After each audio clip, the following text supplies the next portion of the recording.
सो देखो यार, अभी हर एक सीयूटी एस्पिरेंट इसी बात को लेके परेशान है कि उसे प्रेफरेंस लिस्ट कैसे बनानी है। ठीक है, उसे उसका ड्रीम कॉलेज कैसे मिलेगा। बिकॉज मैंने अभी ऑनलाइन भी देखा था यूट्यूब पर, तो कई सारे ऐसे यूट्यूब चैनल्स हैं जिन्होंने अपने ऐप का प्रमोशन करने के लिए बच्चों से 200 रुपये या फिर 600 1000 रुपये तक ले रहे हैं प्रेफरेंस लिस्ट बनाने के लिए। और उसमें दे क्या रहे हैं, सिर्फ कॉलेजेस के नाम। कोई नहीं बता रहा है कि आपको प्रेफरेंस लिस्ट अपनी बनानी कैसे है। ठीक है, सो आज की वीडियो में बात करने वाले हैं कि आपको CSCS जो पोर्टल है आपका DU का, उसमें फेज़ 2 कब स्टार्ट होगा। सारे भाई मेरे, अगर मैं भी यूट्यूब पे व्यूज़ पाने के लिए बोलूँ तो आज ही आपका फेज़ 2 जो है स्टार्ट हो जाएगा। ठीक है, बट ये तभी स्टार्ट होगा जब आपका रिजल्ट आएगा। रिजल्ट आए बिना आपका फेज़ 2 स्टार्ट हो ही नहीं सकता। तो जब तक आपका CUET का रिजल्ट नहीं आ रहा है तब तक तो आप भूल जाओ कि आपका फेज़ 2 स्टार्ट होगा। बट हाँ, आपको प्रेफरेंस लिस्ट बनानी कैसे, ये आपको अभी से दिमाग में रखना पड़ेगा। ठीक है, सो कब आपका रिजल्ट आ गया, पहले तो आंसर की आई है आपकी। आंसर की तो 2-3 दिन पहले आ चुकी है। कई सारे यूट्यूबर्स वीडियो बना रहे थे कि आज रात में आपके आंसर की आ जाएगी, तो उनसे जाके पूछो कि अभी तक हमारी तो आई नहीं, आपकी आ गई क्या। ठीक है, तो चलो स्टार्ट करते हैं वीडियो को। डिटेल्ड वीडियो है, आपको एक एक चीज़ बताऊंगा कि किन किन चीज़ों का आपको ध्यान रखना है अपनी प्रेफरेंस लिस्ट बनाते टाइम। ठीक है, सो पहले शुरू ही हम लोग करते हैं कि भाई प्रेफरेंस लिस्ट आपकी है क्या। DU आपसे क्यों प्रेफरेंस लिस्ट पूछ रहा है, क्यों मांग रहा है, और आप यहाँ पे कर क्या रहे हैं। आप किसी की कॉपी पेस्ट प्रेफरेंस लिस्ट अपनी दे रहे हैं। आप लोग क्या कर रहे हो, किसी इंस्टीट्यूट को 1500 रुपये दे रहे हो और वहाँ से कॉपी पेस्ट करके आप लोग प्रेफरेंस लिस्ट कर रहे हो पोस्ट अपनी। ठीक है, सो ऐसा तो आपको करना नहीं, बिकॉज DU आपसे प्रेफरेंस लिस्ट पूछना चाह रहा है। प्रेफरेंस लिस्ट का मतलब क्या है, ये आपसे आपकी चॉइस पूछ रहा है। ठीक है, कि व्हाट्स योर चॉइस, आप कौन से कॉलेज में कौन सा कोर्स करना चाह रहे हो, DU आपसे ये पूछना चाह रहा है। DU ने बोल दिया कि भाई देखो, हमने आपका एग्जाम लिया CUET के थ्रू, आपके मार्क्स आए, आपके हमने मार्क्स दे दिए। अब उन मार्क्स के अकॉर्डिंग आप कौन से कॉलेज में जाना चाहते हो और कौन सा कोर्स करना चाहते हो, ये प्रेफरेंस लिस्ट आपसे पूछ रहा है। अब आप क्या हो सकता है, जहाँ से आप कॉपी पेस्ट कर रहे हो वहाँ से 1000 बच्चे और भी कर रहे हो, तो सबकी प्रेफरेंस क्या हो जाएगी, सेम हो जाएगी। ठीक है, तो प्रेफरेंस लिस्ट आपकी खुद की होनी चाहिए। कैसे बनानी है उसके लिए मैं हूँ ना, मैंने एक और वीडियो पहले ही बना चुका हूँ जिसमें डिटेल वीडियो एक और बनाई थी मैंने कि कैसे आपको प्रेफरेंस लिस्ट बनाते टाइम किन किन बातों का ध्यान रखना है, क्या क्या चीज़ें आपके लिए इंपॉर्टेंट है। सो वो वीडियो भी जाके देख लेना, मैंने आई बटन पे उसका लिंक दे रखा है, आप वो जाके वीडियो देख सकते हो। बाकी और आगे बात करूं मैं कि भाई कौन से कॉलेज को टॉप पर रखें। सबसे ज़्यादा इशू क्या है बच्चों के लिए कि भैया हमारे मार्क्स तो आ गए, अभी तो रिजल्ट आए नहीं है। उन्होंने मतलब अपने अपने मार्क्स आंसर की जो ऑनलाइन यूट्यूब पे फैल रही है वहाँ से कैलकुलेट करके अपने अपने मार्क्स अपने जोड़ लिए हैं। सो अब उनका डाउट ये है कि हम कैसे कौन से कॉलेज को टॉप पर रखें, बिकॉज ये प्रेफरेंस लिस्ट में मैटर करता है कि आप कौन से कॉलेज को रख रहे हो। आपने मान लो प्रेफरेंस बनाई अपनी, आपने एक टॉप का कॉलेज रखा, ठीक है, और एक आपने लो कॉलेज रख दिया बहुत ज़्यादा, सेकंड नंबर पर ही। पहले नंबर पे क्या रखा आपने, टॉप का कॉलेज, और सेकंड पे क्या रखा आपने, लो कॉलेज। आपके मार्क्स इतने हैं, आपके मार्क्स हैं 800 आउट ऑफ 800। ठीक है, आपको मान लो ये कॉलेज अलॉट नहीं हुआ, उन्होंने लो आपका सेकंड देखा और यहीं पर आपको कॉलेज अलॉट कर दिया। अब आपके पास चॉइस ही नहीं है कि आप इसको अपग्रेड करके टॉप में जा पाओ। आपके मार्क्स हो सकता है यहाँ 800 तो मिल जाएगा टॉप पर, हो सकता है 750 आपके मार्क्स हो। ठीक है, बट फर्स्ट कट ऑफ में आपका नाम यहाँ पर नहीं आया टॉप कॉलेज में। सो उन्होंने आपकी क्या देखी, सेकंड प्रेफरेंस देखिए आपकी, कि आपने लो कॉलेज जो है ऑफ कैंपस है, कोई भी कॉलेज हो सकता है, वो आपने डाल रखा है और उन्होंने झट से आपका एडमिशन यहाँ पर कर दिया। ठीक है, सो आपके लिए इशू आ सकता है या दिक्कत आ सकती है। तो आपको टॉप पर कैसे कैसे कॉलेजेस को रखना है वो मैं आपको बताने वाला हूँ। देखो भाई, आपके मार्क्स चाहे जितने हैं, पिछली बार DU ने साबित कर दिया है कि आपके मार्क्स चाहे जितने हों, आपको टॉप पर अगर आप नॉर्थ कैंपस से कॉलेज रख रहे हो तो आप बहुत सुखी रहोगे, बिकॉज लक लग सकता है आपका, चाहे जितने मार्क्स आए हों। अगर आपके 700 प्लस हैं, ये BA वालों की बात बता रहा हूँ, BCom वालों की बात बता रहा हूँ, अगर साइंस वालों की बात करें तो 400 अगर प्लस हैं आपके आउट ऑफ 600, सो आप लोग ज़रूर नॉर्थ कैंपस को टॉप पर रखो। और इवन मैं तो कहूँगा चाहे आपको जितने ही मार्क्स हो, अगर आप फेज़ 2 के लिए जा रहे हो तो टॉप पर आप लोग हमेशा नॉर्थ कैंपस के कॉलेजेस को रखो। ठीक है, कैसे आपकी प्रेफरेंस लिस्ट होगी, तो टॉप पर आपका नॉर्थ कैंपस, देन आपके आएंगे साउथ कैंपस के कॉलेजेस। ठीक है, अब ऐसा भी नहीं करना कि आप लाइन से नॉर्थ कैंपस कॉलेज लिख दो, आप कॉलेज एक बार देखना, पूरी वीडियो देखो, ढंग से समझ जाओगे आप लोग। ठीक है, पहले नॉर्थ कैंपस, फिर साउथ कैंपस, फिर आपका आ गया ऑफ कैंपस, देन आपका आएगा इवनिंग कॉलेजेस। अब आपको ये गलती नहीं करनी कि आप टॉप पर इवनिंग कॉलेज ला के पटक दे रहे हो। ठीक है, क्योंकि फर्स्ट कट ऑफ आई, आपको इवनिंग कॉलेज मिल गया और आपका जीवन वहीं दुबार हो जाएगा। ठीक है, आपका जीना फिर मुश्किल कर दो। मेरा जीना आप लोग मैसेज करते रहो, भैया कैसे करें कैसे करें, अपग्रेड कैसे करूँ, अपग्रेड कैसे करूँ। तो आपको पहले ही बता रहा हूँ ना मैं कि प्रेफरेंस लिस्ट बनाते टाइम, यार देखो कई सारे बच्चे ऐसे थे ना, मैं पहले बता रहा हूँ यार, आप लोग एक बात बताओ, इतनी गलतियां हो क्यों हुई हैं। जब CUET का फॉर्म फिल कर रहे थे और जब CACS का फेज़ 1 फॉर्म फिल कर रहे थे, तो आप लोग अवेयर क्यों नहीं होते हो। आप लोग अपने आसपास जो सिचुएशन चल रही है उससे अवेयर क्यों नहीं होते हो यार? आप अपना नाम तक सही फिल नहीं कर पा रहे हो। आप ढंग से देख नहीं पाए थे कि आपकी 12th की मार्कशीट में क्या नाम है और आप क्या फिल कर रहे हो। इन सब चीज़ों का आपको ध्यान रखना पड़ेगा। आप छोटे बच्चे नहीं हो यार, ठीक है। अब आप लोग कमेंट करते हो भैया कैसे ठीक हो, कैसे ठीक होगा। एफिडेविट बनाओ, डीयू ने एक्सेप्ट किया तो क्या, नहीं तो आपका रिजेक्ट भी हो सकता है, पता है आपको। मैं डरा नहीं रहा हूँ, रियलिटी बता रहा हूँ आपको, ठीक। नेक्स्ट थिंग क्या करना है हमें, देखो आप कैसे बनाओगे, इससे बात करते हैं हम कि आप जो बच्चा भी वीडियो देख रहा है ये, उसको कैसे बनानी है। अब सब अलग अलग कैटेगरी में आ रहे हैं, ठीक है। हमने क्या लिखा है, टाइप ऑफ स्टूडेंट्स, कि कितने टाइप के स्टूडेंट्स हैं। अब आप किस कैटेगरी को, आपको ये फाइंड करना है। फर्स्ट कैटेगरी क्या है हमारी, कॉलेज ओरिएंटेड, यानी कि ऐसे स्टूडेंट्स जिनको कोई स्पेसिफिक कॉलेज चाहिए, उन्हें और किसी चीज़ से मतलब नहीं है। मान लो मैं अपनी बात करूं कि मैंने CUT दिया और मेरे 790+ आ गए हैं, या जितने मार्क्स आए हों, मुझे हिंदू कॉलेज ही चाहिए, ठीक है। तो मैं अपनी प्रेफरेंस लिस्ट कैसे बनाऊंगा, मैं लिखूंगा हिंदू कॉलेज। अब मेरे को कोई भी कोर्स मिल जाए, मैं हिंदू कॉलेज में एडमिशन लेने के लिए रेडी रहूंगा, ठीक है। तो मैंने पहले हिंदू कॉलेज लिखा, मैंने लिख दिया BA पोल साइंस ऑनर्स, फिर मैंने लिख दिया हिंदू, ठीक है।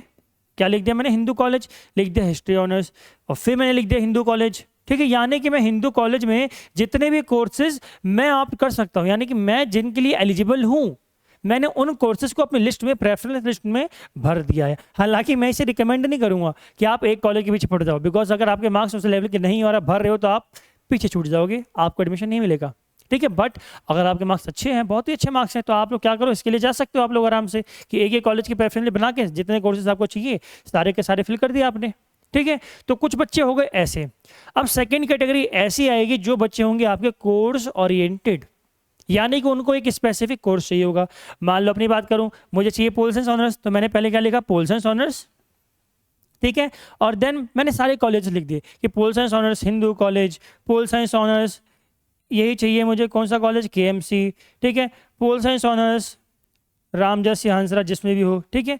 यानी कि ये मैं अपनी स्ट्रेटजी बता रहा हूँ, ऐसे करके मैंने लाइन में पोल साइंस ऑनर्स यहाँ लिखा और यहाँ पे लिख दिए सारे कॉलेजेस के नेम, ठीक है। तो आपकी एक प्रेफरेंस लिस्ट तो ऐसी हो गई, एक आपकी कैटेगरी हो गई कॉलेज ओरिएंटेड और एक आपका हो गया कोर्स ओरिएंटेड। अब दोनों में से आप लोग किस टाइप के स्टूडेंट हो ये आपको फाइंड करना पड़ेगा, ठीक है। थर्ड कैटेगरी आपकी आती है particular course and particular colleges, यानी कि आपने अपने माइंड में कुछ कॉलेजेस के नाम डिसाइड कर रखे हैं और कुछ कोर्सेज के नाम डिसाइड कर रखे हैं कि हमें ये कॉलेज, इस कोर्स, या फिर ऐसा कॉलेज चाहिए और ऐसा कोर्स चाहिए।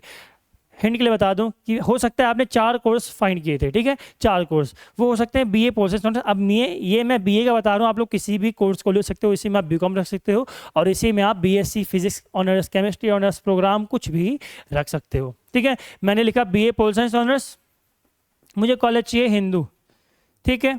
फिर मैंने लिख दिया BA हिस्ट्री ऑनर्स, लिख दिया मैंने हिंदू। फिर मैंने लिख दिया BA ज्योग्राफी ऑनर्स, हिंदू। ऐसे करके मैंने फिर दोबारा BA पोल साइंस ऑनर्स, लिख दिया मैंने KMC। BA हिस्ट्री ऑनर्स, लिख दिया मैंने KMC। अभी आप मिक्स भी कर सकते हो कि आप हिंदू की जगह यहाँ पे सेकंड पे KMC कर दो कि हिस्ट्री यहाँ का बेस्ट है तो यहाँ का कर लूँ मैं, ठीक है। ये आपके ऊपर है, आपने यहाँ पे KMC लिख दिया, ठीक, या कहीं पे आपने रामजस लिख दिया, कुछ भी कर सकते हो आप लोग, ये आपकी मर्जी। यानी कि ये ऐसी कैटेगरी है आपकी जहाँ पर आपके 3-4 कोर्सेज होंगे और उन्हीं में एवरेज कॉलेजेस, पहले आप टॉप कॉलेज लिखोगे, फिर आप एवरेज कॉलेज लिखोगे और फिर आप लिखोगे जो लो स्कोरिंग वाले कॉलेजेस आपके हैं। देखो ये बात रियलिटी है कि DU में कोई भी कॉलेज ऐसा नहीं है जिसकी लाइफ, मतलब जो आपकी लाइफ को बर्बाद कर दे, ठीक है। आप किस टाइप के बंदे हो, किस कैटेगरी के आप इंसान हो, आपको डिपेंड करता है कि आप कॉलेज का यूटिलाइजेशन कैसे कर पा रहे हो, ठीक है। अब आपकी आइए 4th कैटेगरी, ऐसे स्टूडेंट्स जो कहते हैं मुझे कुछ भी मिल जाए, सब कुछ चलेगा, यानी कि बस DU में या BHU में या JNU में एडमिशन मिल जाए बस, वो चाहे कोई भी कोर्स हो, कोई भी कॉलेज हो, it doesn't matter for me, मुझे कोई भी बस एडमिशन चाहिए मुझे। कहते हैं ना कि भाई वो डायलॉग तो चलो थोड़ा ऑफेंसिव हो जाएगा, उस डायलॉग का यूज़ नहीं करूँगा, बट ये कैटेगरी आपके कई सारे स्टूडेंट्स की है। ये मोस्ट ऑफ द स्टूडेंट्स ऐसे हैं जिन्हें कुछ भी मिल जाए तो चलेगा। अब इनके लिए क्या क्या चीज़ें इनको ध्यान में रखनी है उसकी बात हम करते हैं। तो व्हाट डू यू वांट, आपको क्या चाहिए, नो योर नीड्स, नीड्स लिखा ना, ठीक है। यानी कि आपकी आवश्यकताएं क्या क्या हैं, आप किन चीज़ों से कॉम्प्रोमाइज़ कर सकते हो और किन चीज़ों से कॉम्प्रोमाइज़ नहीं कर सकते। लाइक मैं बात करूँ, पहला आप देखो आपकी कैटेगरी कौन सी है। मान लो आपके मार्क्स हैं 400, ठीक है, और आप OBC कैटेगरी के हो या फिर आप जनरल हो, अब ओबीसी में तो आपके चांस बन सकते हैं, बट जनरल में आपके चांस मुश्किल पड़ सकते हैं किसी स्पेसिफिक कॉलेज के लिए। तो आपको अपनी कैटेगरी को ध्यान में रखना पड़ेगा कि आपकी कैटेगरी कौन सी है और उस कैटेगरी में पर्टिकुलर कॉलेज की कट ऑफ कितनी जा रही है। ठीक है, लाइक मैं बात करूँ आपके हिंदू कॉलेज की, तो हिंदू में जो पोल्सन ऑनर्स है 790 800 इतने में मिला हुआ है जनरल। ठीक है, वहीं ईडब्ल्यूएस की बात करो तो 754 तक भी आपका हो सकता चला जाए। ठीक है, यानी कि कैटेगरी पे डिपेंड करता है। अब ईडब्ल्यूएस का इतना नहीं जाएगा, बट एसटी का जा सकता है, एससी का जा सकता है इतना कम। ठीक है, यानी कि मेरे कहने का मतलब क्या है कि आप अपनी कैटेगरी के हिसाब से देखो कि आपको कौन सा कॉलेज मिल सकता है और कौन सा नहीं। फिर आपका आता है लोकेशन, यानी कुछ भी मिल जाए वाले में बात कर रहा हूँ मैं, कुछ भी मिल जाए वालों में आप देखो लोकेशन कॉलेजेस की, कौन सा लोकेशन, कौन से लोकेशन पे आपको कौन सा कॉलेज आपके लिए प्रॉफिटेबल होगा। लाइक मैं बात करूँ, आप रह रहे हो ऑफ कैंप वेस्ट कैंपस की साइड, ठीक है, दिल्ली में वेस्ट दिल्ली की साइड रह रहे हो आप, और आपको जाना पड़ जा रहा हो जो नॉर्थ कैंपस, तो आपके लिए बहुत ज़्यादा एक्सपेंसिव भी हो सकता है। अगर आप मिडिल क्लास फैमिली से तो आप लोग इतना अफोर्ड शायद ही कर पाओ, हाई क्लास रिच फैमिली से आ रहे हो तो आप लोग अफोर्ड आराम से कर लोगे। ठीक है, बट मैं बात कर रहा हूँ कि आपको लोकेशन को भी एक बार ध्यान में रखना पड़ेगा, लोकेशन भी आपके लिए एक फैक्टर होना चाहिए। बिकॉज अभी तो मजा आएगा आपको कि नॉर्थ कैंपस मुझे मिल गया, बट जब डेली जाना पड़ेगा ना इतनी गर्मी में आपकी बात लग जाएगी, क्योंकि एक दो दिन नहीं जाना, आपको 3 साल जाना है, पूरे 3 या 4 साल जो भी है आपका, आपको 3 या 4 साल जाना है डेली डेली। तो आपके लिए मुसीबत कोई खड़ी ना हो, इसलिए अभी जो मौज मस्ती आपको लग रही है, मौज मस्ती, उसमें आप लोग लोकेशन को प्लीज़ कंसीडर करना प्रेफरेंस लिस्ट बनाते टाइम पर। देन आपको देखना है हॉस्टल रिक्वायरमेंट, अभी सबके लिए नहीं है, ये उन स्टूडेंट्स के लिए जो बाहर से पढ़ने के लिए यहाँ पर आएंगे। आप लोगों को हॉस्टल की फैसिलिटी जरूर देखने की, आप कौन से कॉलेज में जा रहे हो वहाँ हॉस्टल की फैसिलिटी अवेलेबल है कि नहीं है, और अगर अवेलेबल हॉस्टल की फैसिलिटी नहीं है तो उस कॉलेज के आसपास क्या पीजी या फ्लैट ये सब अवेलेबल हैं या फिर नहीं है, इनका अकोमोडेशन क्या है, कितना चार्ज ले रहे हैं लोग आपसे, तो आपको पहले ही सारी चीज़ें कंफर्म करके रख लेनी है। अब ये सब कहाँ से कंफर्म करोगे, या पीजी वगैरह कहाँ से कंफर्म करोगे, तो मैंने नीचे टेलीग्राम का लिंक दे रखा है, वहाँ पर कुछ भी डाउट हो आप लोग अपना डाउट पूछना। इवन पीजी फ्लैट किसी को चाहिए हो, ठीक है, तो यहाँ पर ब्रोकरेज बहुत ज़्यादा होती है, तो उनसे बचने के लिए आप नीचे जो टेलीग्राम का लिंक है वहाँ कमेंट करना, मैं आपको कुछ भी आपका इशू कोई भी फ्री ऑफ कॉस्ट आपका सॉल्व मैं कर दूंगा। ठीक है, मुझे परसों एक बच्चे ने कॉल किया था, उसका कुछ डाउट था। ठीक है, अब उसका जब डाउट खत्म हुआ तो मेरे से पूछ रहा, भैया कितने पैसे आपके पैसे आपके अकाउंट में ट्रांसफर कर दूं मैंने किस चीज़ के लिए, तो कह रहा भैया काउंसलिंग के लिए। तो यार ये देखो, काउंसलिंग के लिए जो पैसे ले रहे हैं ना वो हम लोग नहीं हैं, वो दूसरे यूट्यूब चैनल्स हैं, तो यहाँ पर कोई आपसे पैसे नहीं ले रहा है, तो फ्री ऑफ कॉस्ट है, तो फ़ायदा उठा सकते हो आप लोग। ठीक है, देन आपका मोड ऑफ ट्रांसपोर्ट।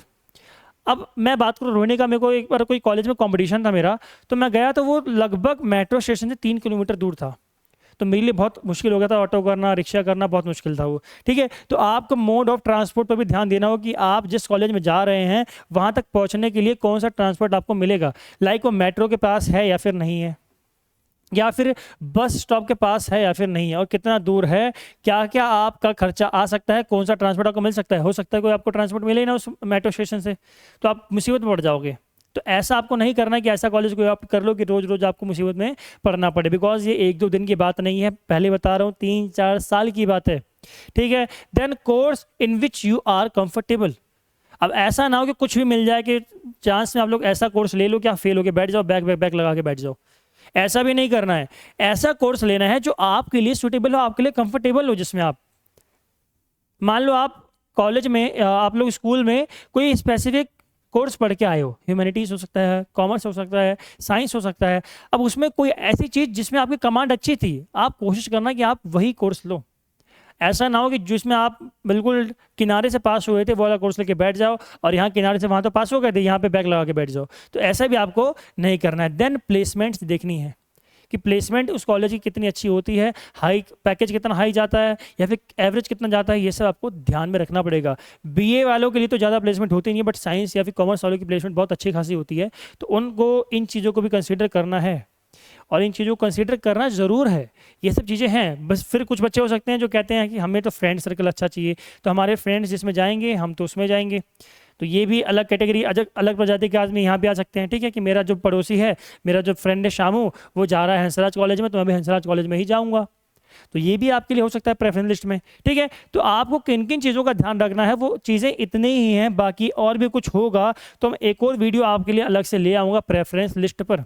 ठीक है, यानी कि प्रेफरेंस लिस्ट पर आपकी अभी जो वीडियोस आई हैं इनके अलावा और वीडियोस भी अभी आएंगी, टाइम टू टाइम मैं आपको गाइड करता रहूँगा। बाकी इस वीडियो से बढ़िया मेरे को नहीं लगता भी कोई वीडियो बनी होगी। एक ये वीडियो हो गई और एक और वीडियो बनाई थी मैंने प्रेफरेंस लिस्ट वाली, जो आई बटन पे क्लिक किया था मैंने।